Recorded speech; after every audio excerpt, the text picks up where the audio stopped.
ആയിരംവിള ക്ഷേത്രഘോഷയാത്രയിൽ പങ്കെടുത്ത് വീട്ടിലേക്ക് മടങ്ങുകയായിരുന്നു വിഷ്ണു.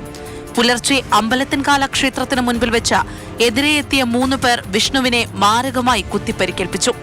നെറ്റിയിലും മുതുകിലുമാണ് കുത്തേറ്റത്. മുതുകിലെ പരിക്ക് ആഴത്തിലുള്ളതാണ്. ഗുരുതരമായി പരിക്കേറ്റ വിഷ്ണു സ്വകാര്യ ആശുപത്രിയിൽ ചികിത്സയിലാണ്. കാട്ടാക്കട ഡിവൈഎസ്പിയുടെ നേതൃത്വത്തിലുള്ള പോലീസ് സംഘമടക്കം സ്ഥലത്തെത്തി പരിശോധനകൾ നടത്തിയിരുന്നു. രാഷ്ട്രീയ അതിക്രമമാണെന്ന് ആദ്യം സംശയിച്ചിരുന്നു. പക്ഷേ വാക്കുതർക്കത്തെ തുടർന്നുണ്ടായ ആക്രമണമാണിതെന്ന് പോലീസ് പിന്നാലെ സ്ഥിരീകരിച്ചു. സംഭവത്തിൽ 2 പേർ പോലീസ് പിടിയിലായിട്ടുണ്ട്. നിധിൻ, വിശാഖ് എന്നിവരാണ് അറസ്റ്റിലായത്. ഇരുവരും പ്ലാവൂർ സ്വദേശികളാണ്.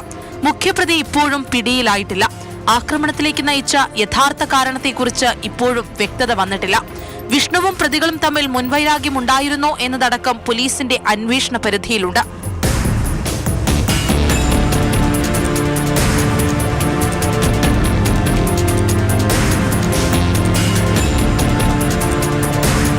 മാതൃഭൂമി ന്യൂസ്, തിരുവനന്തപുരം.